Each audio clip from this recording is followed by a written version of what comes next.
Welcome to the Good Word, y'all. Good Word here on Yahoo Sports, part of the Ball Don't Lie Network. We are here for the NBA Finals. The conference finals just ended last night, which means I just brought on my number one guest, a coach who I terrorized for a very short period of time in Detroit.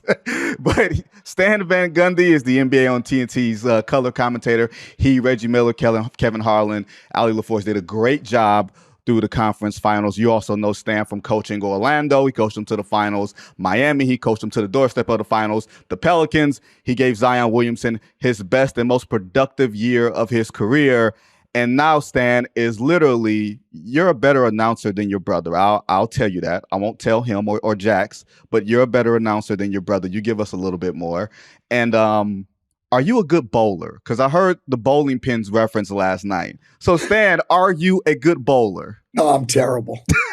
Absolutely terrible. I'm consistently bad, though. I mean, I'm going to bowl 100, 110, somewhere in there, like every game. Yeah, I'm Stan, bad. I don't know why I pictured you as like the dude who's just getting the turkeys and talking to everybody around.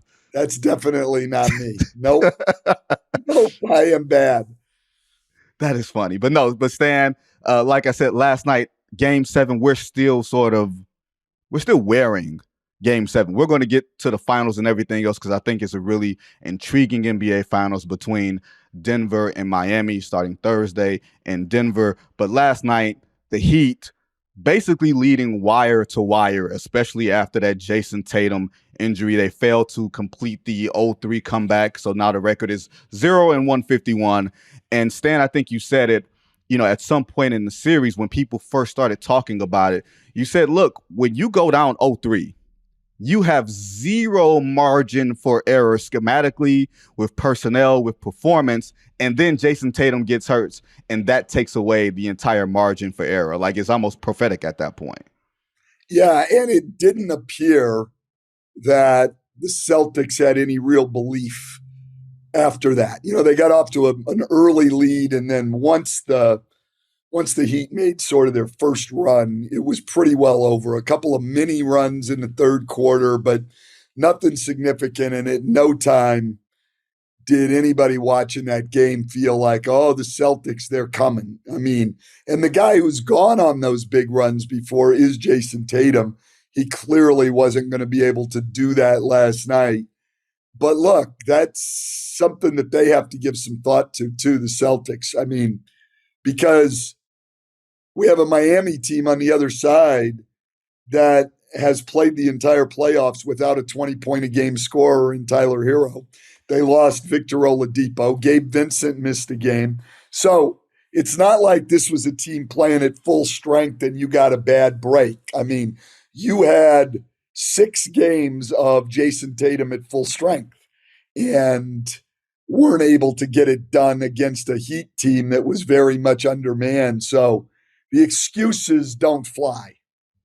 It didn't seem like that they were making a bunch of them in the post game. Joe Mazzulla didn't seem like he was trying to lean into it when a bunch of people were asking him, hey, you were without Jason Tatum, or he was very diminished, from the first minute on. And Stan, the thing that stuck out to me, and he's going to be a topic of discussion because of the Supermax contract and everything else, but Jaylen Brown's performance, I almost laughed at Barkley at halftime when Barkley was talking about the 3-point shooting and they were shooting too many threes. And I'm like, with Jaylen Brown turning the ball over, at least if you're getting a shot up, it's not going to be a pick six the other way. Because as soon as he put the ball on the floor, it just felt like there was a flaw in the matrix. and whether it was Jimmy poking it from behind or Martin poking it from behind, like there's something wrong there. I mean, from a coaching standpoint, how hard is it to coach ball handling? Well, look, I mean, again, what happened in my mind is the guy who they need to have the ball in his hands to make plays is Jason Tatum. He was hobbling. Jaylen Brown took on more of that, and that's just not his game. He's a scorer. He's a 1 or 2 dribble guy. He's much better going to his right hand. Mm-hmm. He's really not a playmaker. The Heat did a really good job keeping him to his left hand for the most part, and that turned into a lot of turnovers. And when guys have to play out of their roles, you run into some of those problems. It's funny, like people think, and I've heard this from other coaches before, so you tell me if I'm wrong. People feel like players can turn from not good shooters to passable shooters. Like through repetition, you change the form and everything else. If you're a bad ball handler, if that's not your game, it's very hard to tighten that up from a player development standpoint, right? Well, I don't know about that. I mean, I think guys can get a lot better handling the ball. Okay. I think Jaylen Brown's gotten a lot better handling the ball, but it's still not a big strength of his. But he has gotten better, particularly when he can get to his right hand. But look, his comments after the game, he certainly took accountability, and Mm-hmm. you hope that leads to continued work as he gets into the offseason and heads in to next year. I thought that Derek White tried to take on a lot of it. He had a good run in there, but it just wasn't enough. And then he seemed to be hobbling a little bit too, and Robert Williams seemed to be hobbling a little bit too. I mean, nothing that guys couldn't play through, but they just didn't ever look themselves. It was funny, Stan. I think I saw this stat earlier today. Since 2016, home teams are 8-11 in game sevens. And I feel like 2016 being an inflection point of the Golden State Warriors and the 3-point revolution, I feel like shooting becomes increasingly harder as a playoff series goes on, just because you're starting to lose your legs and you're playing every other day, plus the travel. Now the Heat shot extremely well for especially the last two games, but is that like, I won't say a flaw in a team's approach as a series goes on, but it seemed like the Celtics weren't attacking last night, that they were more or less settling. And a lot of that is probably the injury to Jason Tatum that completely compromises your game plan. But I felt like they were compromised in game six. They didn't shoot well. They just wound up digging a win out that they weren't going to be able to do last night. Yeah, but that's the only win they got, not shooting well. I mean, overall, the Celtics are probably more dependent on the 3-point shot than any team in the league. They just don't have a lot of other ways to play. Joe Mazzulla believes in the 3-point shot heavily.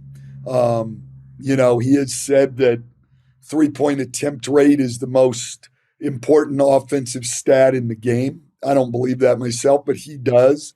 In today's NBA and with that. And look, if you're going to talk over 82 games and things like that, that may be the case. But when you're in a one-game scenario, which they were in last night, and the ball's not dropping, you better have some other things that you can go to, and they really don't. It's a very one-dimensional offense. They don't do a lot of things movement-wise.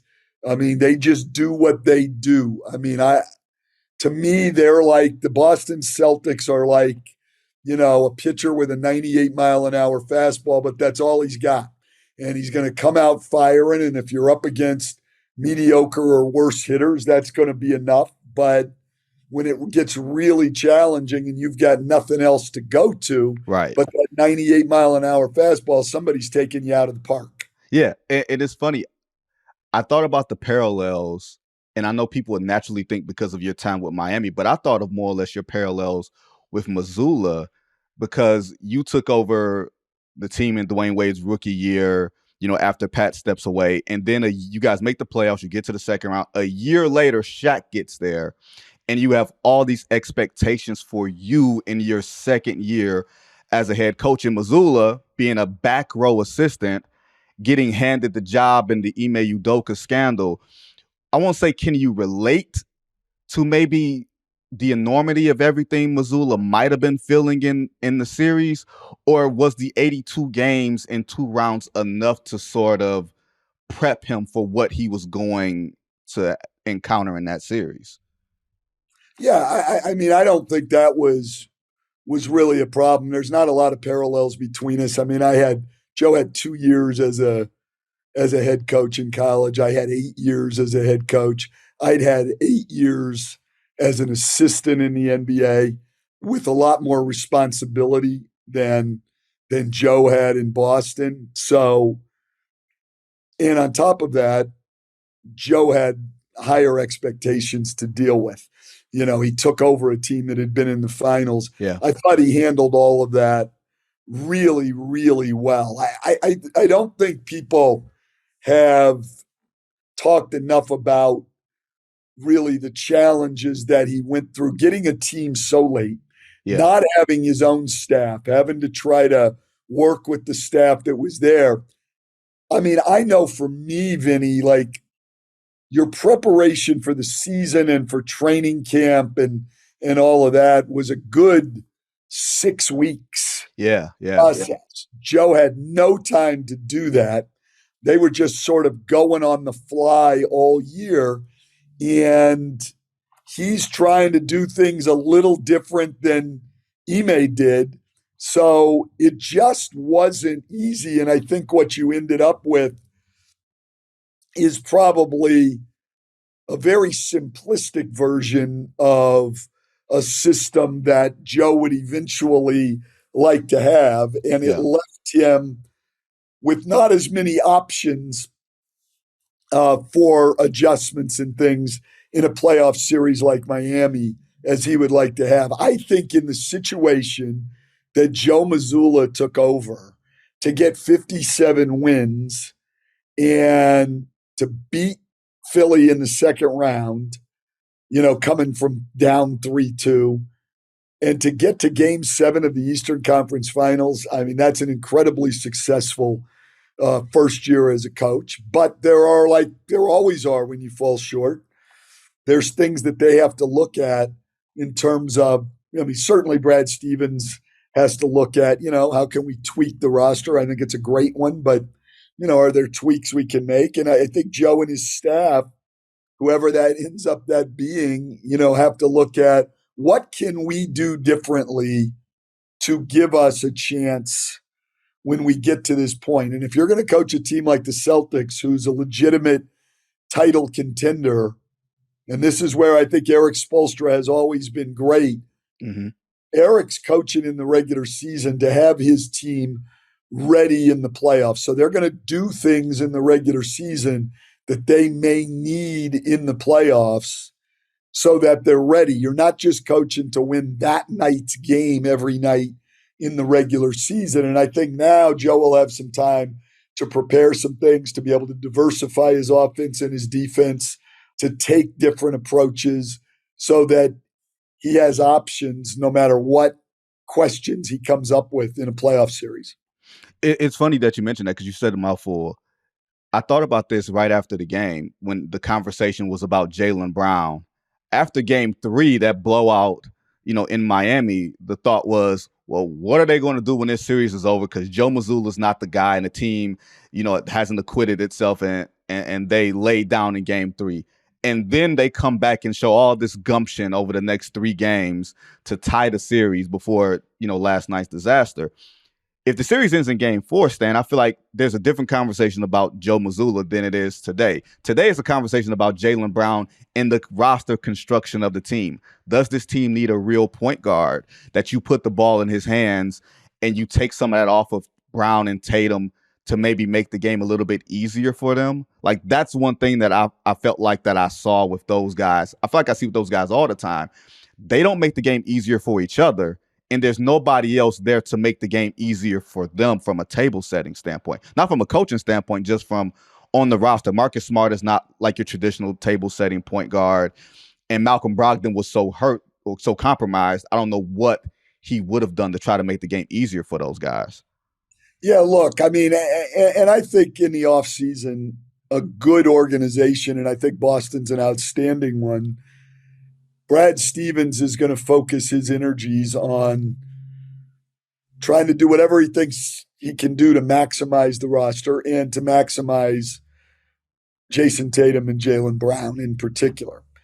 And Joe Mazzulla's got to look at it from a coaching standpoint of what they can do better to help their team be better prepared for these situations. I mean, it's sort of that simple, and the answers aren't going to appear immediately after the game. I mean, it's going to take some it's going to take some time. And this is Joe Mazzulla's first time through 82 games and 20 playoff games, and so Stan, that's got to be exhausting. Like, you've it been is there. exhausting. And he's his first time through it. And, you have so many things you've got to deal with. I mean, up until this point in Joe Mazzulla's coaching career, he only had to worry about basketball. That was it. Now you add on there, number one, think of how it started. That was a team sort of in shock when he got the job, losing Ime Udoka. So you've got that whole situation. But then he's dealing with you guys and the media. You're not doing that as an assistant every day. He's the face of the franchise. He's got to go out there every day and present this message. And whatever he says to you guys is not only going out to the public, but it's coming back into the locker room to his players. And it's going to his people in the front office and his ownership. And so every word is parsed, and everything you say, different people are going to react different ways. And Joe has to deal with all of that. And it's his first time through it. He's a smart guy. He's going to learn a lot from it. And I think he'll come back better next year. And I'm not being critical of anything that happened this year. Right. But anybody who's smart and committed, which I'm sure Joe is going to come back better after this experience. Stan, how long did it take you? Because you coached, like you said, you coached in college for a number of years, and you, of course, assistant under Pat. How long did it take you, being the face of the organization every day, to realize, oh, everything that I'm saying, these players are hearing? Like, is there, because you are naturally candid, and you're going to say what you think. You know what I mean? Like, did it take you a minute to sort of figure out, okay, maybe I'll parse this out a little bit more? Or were you just, hey, I'm saying it to you, I'm going to say it to them? Yeah, it's not quite to that, but I never. Is it an adjustment? You know what I mean? It is a little bit. And I think it's how much you say, at least it was for me, how much you say. I never, with the media, I never lied to them. I never said anything that I didn't believe. I never lied to them. Now, I would evade questions. I would leave things out. I might not be as complete. So for me, that was it. But I wasn't going to tell you that I thought a guy played really, really well when I didn't think he played really, really well, because then I'm telling him something different. And I just think it's mixed messages. I would tell a player more than I would tell the media, but I wasn't ever going to lie. I know there are people who believe, hey, there's no big deal if you're lying to the media or anything else. You don't owe them anything, but it's not a matter of what you owe the media. Number one, it's just a matter of integrity. And number two, it's, I don't want to have to also remember, what did I say to him and what did I'm just going to tell you what I think, but I'd hold back some with the media. I think Joe is a defender. Joe is a true defender of his players. To the point of game 3 when they honestly just laid down in that game. At least that's what all of us who observed it felt like, as they quit on that game. They would probably disagree with that. And Joe took it all on his shoulders and said it's up to him to have them ready to play. Personally, I thought that was the wrong message. I understand what he was trying to do, protecting his players. But no, you don't have to say they quit. But no, every guy in that locker room has the responsibility to get himself ready to play. And I thought that should have been the message. Yeah, you hear Kenny Smith, from TNT say it all the time, like, you can't coach like your players showing up. You can't coach your players, effort. You can help them, but you're not going to coach them into effort in that way. And when you think of Miami and you think of, now that we're spinning it forward to them, Stan, I had a weird feeling right before Game 7. I was like, look, if any team can shake off what happened in Game 6, because I never felt like Miami would win until Jimmy Butler hit those free throws. It didn't feel like a Heat-controlled game. I felt like they could shake it off, and I felt like Erik Spoelstra just had the pulse of them. Jimmy and Bam, even though they didn't have great series, I felt like they set the tone enough to where Miami wasn't going to beat themselves in that way. Like there may not be as high of a variance from night to night like Boston, but I felt like Miami's bad game and Miami's good game aren't that far apart, and they weren't going to beat themselves. Is that kind of what you got from that series? Well, as far as going from Game 6 to Game 7, I just think Erik's approach is really incredible. I think he's above and beyond, and like he and this is true. This is him. So he's not BSing his players or anybody else. He relishes the challenges. He relishes the competition. He said it's what gets his blood flowing. And I think his players feed off of that. So even after Game 6, he said, I'm as shocked as anyone. But he wanted to play Game 7 right then. Yep. You know, he's a great competitor, and he talks it and walks it, and his players buy it. And in his Game 6 post-game press conference, he said, I'm really excited for our players to get another chance to play in a Game 7. I mean, what an approach right after the game. And again, the important thing is, I think his players know he's never trying to bullshit them with a message. A lot of coaches might say stuff like that, but Erik buys it. They've been around him. They believe in what he's saying, and I think he was able to get them focused and get them believing in Game 7. And then you have the fact that, you know, over the last 2 years, neither one of those teams could win at home. Each won once in each series at home. So, yeah. you know, if you're going on the road, you're saying, well, hell, that's where we've been better. Yep. So I don't think they had any problem with belief.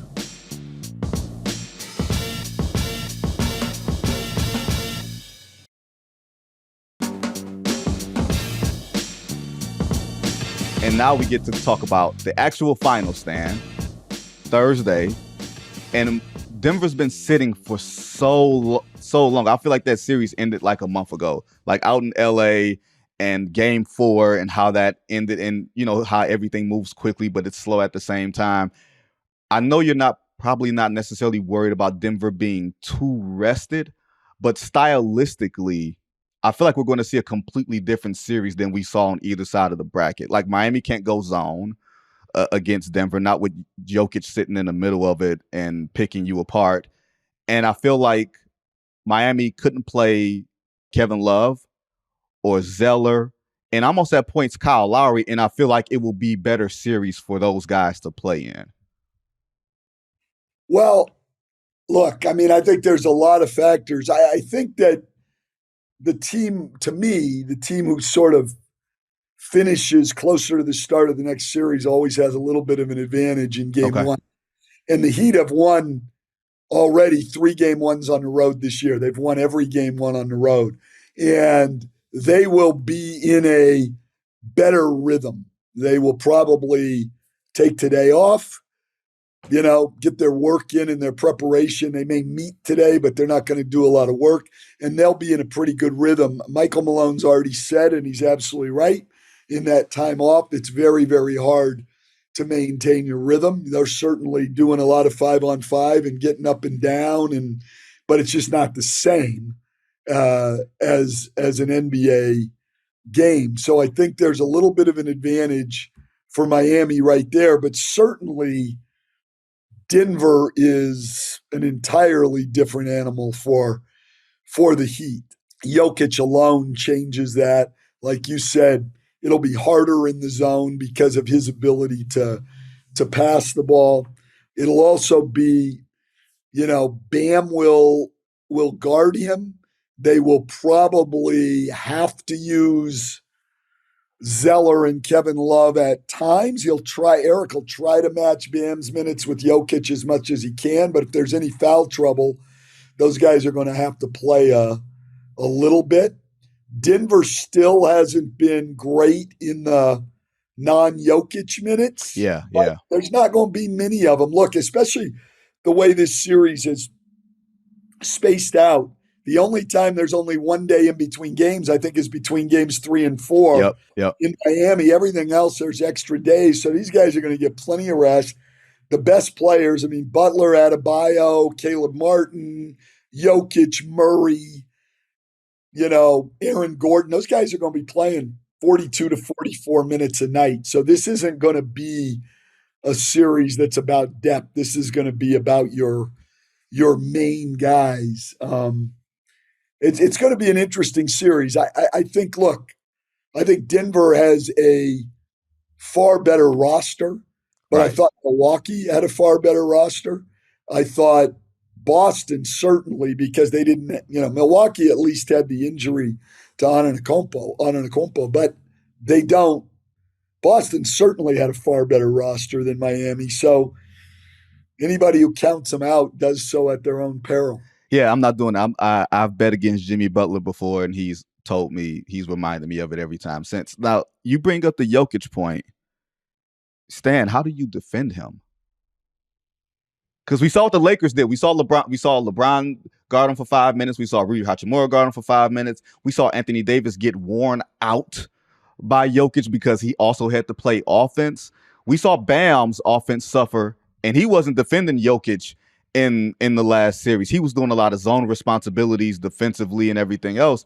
But how do you see Miami defending Jokic, if at all, other than just maybe throwing extra bodies at him, other than Bam? Well, I think you'll see him do different things throughout the series. I think that you'll certainly see Adebayo playing him one-on-one.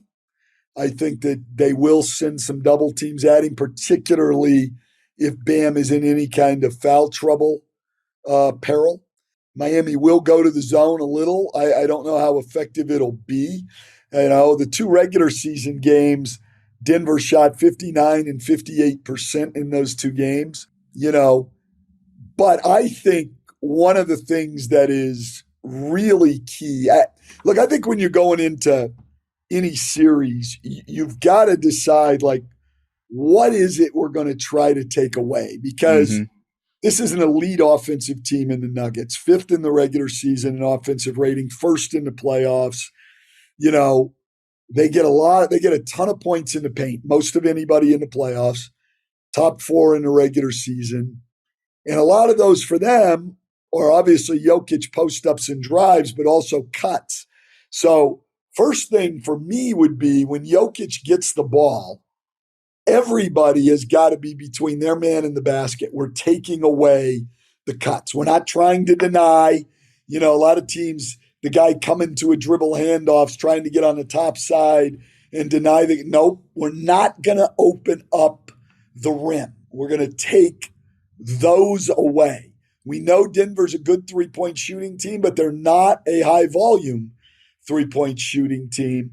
We've got to take the layups away. And I should have left out, the first thing is, and I think this will be a really interesting part of the matchup, is Denver is a great running team. Yes. One of the best fast break teams in the league. And Miami is a great transition defensive team. So if Miami can take care of the ball, not turn it over a lot, I think they'll do a pretty good job in transition. Then I say you take away the cuts and, from there, you pray. You're taking your chances. Yeah, you're taking your chances. No, I feel like for Miami to shoot as many threes as they do a really good job of keeping the floor balanced. Like, you very rarely see 3-on-2s, 2-on-1s coming back on the other end, because whenever that 3 goes up from the left side of the floor, somebody on the right side is sprinting back. Maybe Bam goes and crashes, but oftentimes, Stan, he's the only big on the floor. So everybody else is playing with speed and running back on the other end. The Lakers were trying to bully ball Denver in that series, so they didn't have the bodies or the legs to get back. as quickly against Murray and KCP and some of those other guys. And Stan, the other point that you didn't bring up, they get a lot off the offensive glass. Like Jokic will pat that ball around, they'll get dribble penetration, and then he'll just throw his body under there and Moses Malone it. You know what I mean? Like that's something that the Heat have to be concerned with too when they play smaller. Well, and the Heat always play small. It's just how small. No. Because Bam's in there and Bam is small. And he's going to give away a lot of size to Jokic. Now, the Heat are the best blockout team in the league, but you can block Jokic out and he's just reaching over the top for rebounds. Yep. And their offensive rebounding has gotten a little bit better even in the postseason. So that certainly will be a factor. And then, look, they're not going to stand around as much as Boston did. That's a team that is going to move and cut, and that's always harder on your defense to load up. So it'll be a significant challenge for Miami's defense. Denver's a little harder to switch on, especially when Jokic is involved. So it'll be an interesting series from that point of view. And then Denver's defense, from January on was pretty good. Yep. And when they need it, it seems to be there. Like they're one of those teams, if they're scoring a lot of points, they'll sort of live with their offense. But when they need to and the ball's not going in, they'll bear down pretty good. They were good late in games defensively. They're not going to get some of the threes. Like last night, Bam is such a good screener. And there were at least 3 threes in that first half of guys just coming off Bam's screen and pulling up, knocking down threes. Horford was back in the drop. Well, yep. Jokic is going to be up. Jokic is always up to the point of the screen. So they're going to take some of those things away. I do think the one thing Miami can get that they couldn't get in this series is Bam will have times where because of Jokic being up, he's able to roll behind the defense and get the ball. And that's Bam's strength. I mean, Bam can make plays off the dribble. And so they should be able to get some of that. But the length is going to be tough to overcome. Well, it's funny because Jimmy Butler was having issues with Horford and Rob Williams, and even Derek White, who's a really strong defender. They were blocking a lot of his shots. Jimmy pump fakes a lot, doesn't always go straight up, especially probably more so even since that ankle injury against the Knicks, where he didn't seem like he wants to explode as much. Now, is this an easier, I won't say easier series? How different of a series is this for Jimmy Butler, who does not have to guard Jason Tatum, a 30-point scorer? Maybe they put him on Murray in spots when they try to shut down that Murray-Jokic screen. You think they leave him off there completely? Yeah, well, I mean, there may be times, but I mean, then they'll switch some. But I don't think he'll be a primary defender on him. I could be wrong, but I don't see that. I think I meant just in maybe a late game situation here or there. Caleb Martin, Gabe Vincent will be the main guys there. But as far as Jimmy's offense, I thought Jimmy made a great adjustment last night. We always talk about coaching adjustments, but Jimmy made a great adjustment. Jimmy wants to play off 2 feet. So does Bam, for that matter.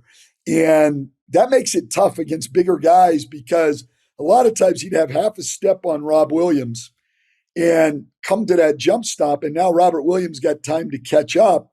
And if Robert Williams or anybody doesn't bite on the shot fake, now you got to figure out a way to get it over the top. And we saw in game 6 the trouble the Heat had. They shot 30% in the paint, 16 for 52. The length chewed them up. Jimmy Butler came into game 7. Early in the game, he had one drive on Rob Williams, stopped off 2 feet, went up, got the shot blocked. And from then on, Jimmy's shot fake went away. It was just doom, pull up, pull up. Even though he didn't have a great shooting night, he was getting clean looks. His drives, more of them were off of 1 foot, just taking it to the rim and trying to finish.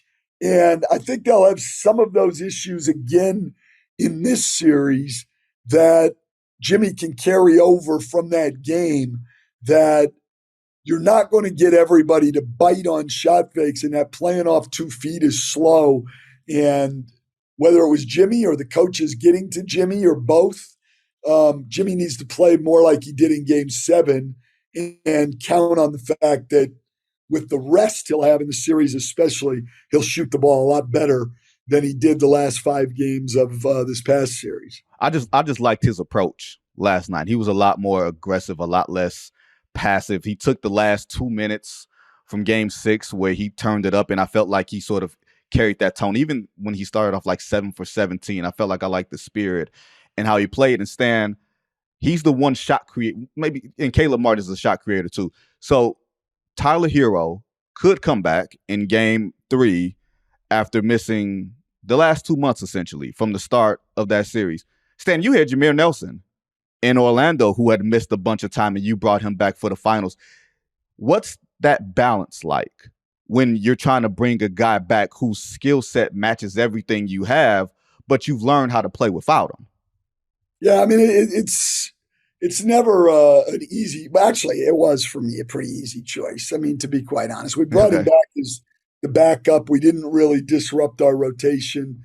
We just plugged Jameer into a backup role, played him those minutes. He'd had great success against the Lakers in the 2 games we had played that year. He was able to get down into the paint, so it was a pretty easy decision. I think it would be a pretty easy decision for Erik Spoelstra, but it won't come until at least Game 3. You'll see how the first 2 games go. But if shot creation in particular is becoming a problem, Tyler Herro is a good answer to that. And so I think that he would use them. I think the number one key playing against Miami is don't foul Jimmy Butler, period. Don't foul him. Can he make enough jump shots over the top of you to beat you, over the top of guys like Aaron Gordon, to beat you? And I'm not saying that he can't, but even in that great run you're talking about at the end of Game 6, he had 2 buckets, and one of those he got fouled on. He had the old-fashioned 3-point play, and he went to the line, 10 times. Yep. 10 times in 3 minutes and 51 seconds. Like, his game is built on getting to the free throw line. It's not only the points he gets there, but he gets into his rhythm going to the free throw line. You can't foul him. That's where Caldwell Pope comes into play, Bruce Brown, Michael Porter, who I felt like has played much better defense than his reputation has called for, at least as a defensive rebounder. Like, I feel like if there's an unsung person on Denver's roster, when you consider Murray and you consider Jokic, Porter could be the guy that sort of slips between the cracks because he's going to have to defend a lot of those 3-and-D guys and negotiate all of those screens, all of those dribble handoffs that Miami does to sort of compromise you on the perimeter. Like, is there another player on Denver's roster that you're looking at and you're saying, while we're paying attention to Murray and Jokic and those guys are fabulous, this guy might just find his way into making an impact in this series that we don't expect? Well, I honestly think any of those guys can. I mean, I really like Denver's roster. I think Michael Porter Jr., first of all, he's a great shooter with size, and he is never going to pass up a shot. I mean, no. I say that as a compliment. That ball comes to him. He's got time and space. He's shooting the ball. He does that and he rebounds. Now, they've got to try to hide him as best they can defensively, but at least he has size. Caldwell Pope, we've already seen him have great games in the playoffs. Mm-hmm. And the energy he's going to bring every single night. You know what he's going to do on the defensive end. He has no fear. Bruce Brown is, doing it all. I mean, you can use him as a screener in pick and rolls. He can handle the ball as a point guard. He'll make a spot up 3. He'll defend. He'll get on the boards. Aaron Gordon has found a way to play off of Jokic. Yep. He's done a lot better with that and created offense. And Michael Malone's just put together a great system that fits their personnel. They're very, very difficult to stop. And a lot of the challenge, both sides, when you get to this level, it's not all these big schematic adjustments and going box and one and triangle and two. A lot of it comes down to players' focus on taking away the strengths of other individual guys, really, zeroing in on the game plan, because all you're trying to do is bring the percentages down a little. Yep. Like, you're not shutting down Nikola Jokic. Erik Spoelstra, when he's getting together today and talking about their game plan, he's not thinking we're going to hold Nikola Jokic to 8 points a game. Like, right. We're going to try to limit him. We're going to try to bring his percentage down. It's the same thing on the other side. Like, you've got to get Jimmy Butler going to his left hand and stay down on his shot fakes. I mean, am I saying Jimmy Butler can't go left? No. But he's not as comfortable going left as he is going right. That's all. Stay down on his shot fake, and it's the same with every player out there. And it's those kind of things, and which team will do a better job of focus and discipline on those things, because they're going to get filled up with all this over the next couple of days. Who's going to really hone in on it? That's going to make a big defensive difference for both those teams. Yeah, it's the attention to detail, and it's a lot of like you said, information overload. And I look at Michael Malone, and on your staff in Detroit, you had Brendan Malone, his father, who was also an assistant under Chuck Daly. You look at both franchises, longest tenured coaches in the league, right there, Steve Kerr, Popovich, and these two guys. The stability of these franchises, like from the sidelines, is this an anomaly, or is this something other franchises should be paying attention to? I mean, Vinny, I'm so glad you brought that up. It drives me crazy that you can be in these other organizations. You can see how continuity and stability works and helps your organization, and then keep turning over your coaches all the time. So what I think people don't realize, like, that coaching stability and continuity, I don't think people understand everything it does for an organization. First of all, you start on the scouting side, and your scouts, whether they're college scouts getting ready for the draft or NBA scouts looking at trades, free agents, we know what kind of player fits with how our head coach wants to play. Yep. So that helps them make better decisions, helps the GMs make better decisions. Then for the players, you're a young guy coming up and you're in a system with the same head coach for a while. You know what's expected. You know how you're going to play. You even know where your shots are going to come from. It informs everything that you do. You get comfortable in a system, both offensively and defensively. It helps those guys. And then the coaches, when they're around for a while, from their standpoint, they really know their teams. Yeah, There's nobody other than the four guys you mentioned. And I don't even think Pop at this point knows his team as well as those other guys, because his team has changed. Right. Steve Kerr, Michael Malone, and Erik Spoelstra, in my mind, know their teams better than anyone else. They've been with them for a long time. They've seen them go through every different situations, the highs, the lows. They know them as players. They can build a system around them. I mean, it works. We've got plenty of evidence that it works. And I want to point out on that, Vinny, that I've had people say to me when I say this, well, yeah, of course, they've stuck with their coaches. They're winning. But looking back on the Denver side, when they were fighting to get over the hump, yep, there were times where people were saying, I don't know, maybe we need to make a change. And with Miami, what people forget is after the LeBron years, before the bubble, Miami missed the playoffs 3 out of 5 years. Yep. Now, how many people in today's NBA hang on to their head coach when he misses the playoffs 3 out of 5 years? They won one series in those 5 years, and now they're going back to the finals for the second time in 4 years. So it wasn't just everything was going good. The Heat just stayed the course and it works. And people are finally realizing, really in the last 4 years now, I think people are finally realizing how good Erik Spoelstra really is. But he had to have an organization that would stick with him. And so why these other teams think the answer is to get rid of proven successful coaches like Mike Budenholzer and Monty Williams and Doc Rivers and Nick Nurse. I have absolutely no idea. No, Stan, it's funny because Denver lost a game 7 with Jokic and Murray at home to Portland in 2019.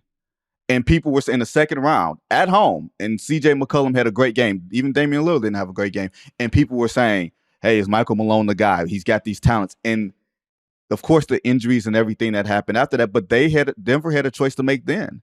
And they stuck with Michael Malone, and it's paying off through this. Because, Stan, I don't think any team, I'm not sure what the league is going to look like the next couple of years, but Denver is built to be here. Not just now, but for the next several years. And it's been a different Western Conference representative in the finals since 2019. And Denver has a chance to really put their foot down in the future because of that stability. And they've got the best player. Yep. They've got coaching stability, a system. They've got the best player. They've got one of the best duos in the league with he and Murray that fit very, very well together. They've put good people around them. They got a great head coach. And, yeah, they look like they are set for the future. And look, here's the other thing. I mean, and this is even with some of the GMs. People, we talked about Joe Mazzulla. Joe Mazzulla will learn from what happened this year. And again, I'm not being critical of what he did this year. Yeah. He's going to learn and get better.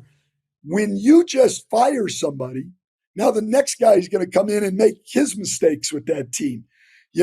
Instead of believing in a guy and saying, we've got a good coach, there were some things we didn't like, give him a chance. He'll figure it out. He'll get better. I mean, that's what the great coaches do all the time. Erik Spoelstra's evolved. Go back and watch his pre-LeBron teams to his LeBron teams to the 5 years after that to the last 3 years, and is stylistically totally different all the time. I mean, he's a guy who's evolved. He's constantly working at it. He's constantly trying to get better. It drives me nuts every time I see him. So you're the Milwaukee Bucks. Giannis missed virtually all of the first 3 games. You lose in 5 games and getting rid of a guy who had never lost in the first round there in his 5 years before, had won a championship, had gone to game 7 with Boston last year in the second round without Chris Middleton. That's your answer? We need a new voice. Okay. Good luck to Adrian Griffin, who I love, and I think will do a good job. But then if he doesn't get it done in 2 years, what? Now, because he's a first-time head coach, and that clock on Giannis and free agency and everything else is always ticking. So you're going to be a little more itchy as a franchise trying to figure that stuff out. I was going to ask you about Philly and Nick Nurse because that just came out. The clock ticking on Joel Embiid, so to speak. We don't know what's going to happen with James Harden. How do you see that situation? Because to me, Stan, I didn't feel like that was a failing of Doc Rivers in that series. I felt like Embiid came up short and Harden came up really short. How do you can you coach a player out of failure? You know what I mean, Stan? Look, Joel Embiid with series on the line has underperformed every time. Every time. I mean, he just has not been able to play his best basketball when it matters most. We had the big MVP debate this year, and congratulations to Joel Embiid winning the MVP award. But come on now. Is there seriously even one GM out there who would take Joel Embiid over Jokic? Even Daryl one? Morey. Daryl Morey probably would say that he would. Offer him that trade right now, and he's making the trade and taking Jokic. I mean, look, he's available more, and he's been more consistent, and he certainly has come through more when it's on the line than Joel Embiid. And so what has happened in Philly is it's just fall guy after fall guy. It was Brett Brown's fault. Then it was Ben Simmons' fault. Now it's Doc Rivers' fault. No. Listen, the great players, your job is to lead a team at this time of the year. Yep. And the great ones understand that. And I thought it was too bad from a fan standpoint that we didn't get to see Jason Tatum last night, because he's been one of the best Game 7 performers Ever. that we've seen in ever. Long time, Guys like Jimmy Butler, they understand, even when they don't play well. Jimmy Butler understands, man, it's on me. I'm not sure Joel Embiid understands that. Like, he got up at his press conference this year and said, James and I can't do it alone. Well, no, but it would help if you guys would play decent in Game 7. You brought the Michael Malone, like bringing down the averages, bringing down the percentages. They went all the way down on their percentages and their averages, and you can't expect Tobias Harris and Tyrese Maxey and all those other guys to play above their heads if you're not carrying your weight as a superstar. Yeah, I mean, and so at some point, Joel's got to take that, accountability and play to that level. I mean, he's clearly, the one thing I will say, he's clearly when he's motivated and will play hard close to the 48 minutes, he's clearly the most dominant force in the game. I mean, he's the guy that is the toughest to deal with from a physical standpoint in this league. I don't think he's ever in his career been in optimum shape. And I think one of the big differences is, and what has turned around Jokic's career, that dude's in great shape. I mean, he was running the Lakers to death. Yes. I mean, outletting the ball and boom, down the floor, or just leading the break himself and going coast to coast. His conditioning level is great. And I think if you're players looking to take the next jump, the first and most obvious step all the time is get in absolutely elite physical condition. And every player thinks he's there, and 99% of them aren't. And Joel Embiid, to me, there's a lot of things he can do, but he's never been in elite shape. He wears down as the year goes on. Yep. And he just hasn't been at his best. He's had some great playoff games, but not when it's elimination time. Not in the Game 7. And the one thing about Game 7 that ran Ben Simmons out of town for not taking one layup, nobody talks about Joel Embiid had 8 turnovers in the game. Yep. And it's funny you brought up Jokic being in great shape, and I didn't notice this until covering the Western Finals. You've never seen anyone poke the ball away from him from behind. When he's leading the break, as slow as he is, allegedly, Stan, none of these small, speedy guards can actually get near him or around him to poke the ball away. That speaks to a whole lot of other things, but like you said, it speaks to him being in shape. Stan, I'm not even sure if you saw this because it happened in the past 30 minutes or so. Bob Myers officially stepping down from Golden State as president of basketball operations. I guess he said it's just time. Stan, Golden State is at an inflection point right now in their franchise with the free agents that they have. What do you make of not necessarily Golden State situation, but just Bob Myers, the run that he's had? And, that's 12 years. That's a long, exhausting period of time to head an organization with all the expectations and winning and everything that has to go with that. Yeah, I mean, look, Bob Myers has done a phenomenal job. First, in putting that team together, I mean, their 3 main guys, none of them were obvious picks. It's not like they had the number 1 pick. Steph Curry, Klay Thompson, Draymond Green. He makes those selections huge. That's what sets them on the course. And then he's been able to put the right people around them consistently through all of this time.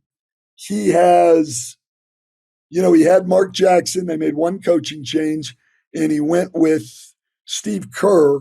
And Stan, you interviewed for that job. I just thought about that. You turned him down. He has kept that stability Yep. that you're talking about. I think he's developed good relationships with the rest of his front office, with his ownership, with Steve Kerr and his coaching staff, and with the players. That's not an easy thing to do, to walk all those lines.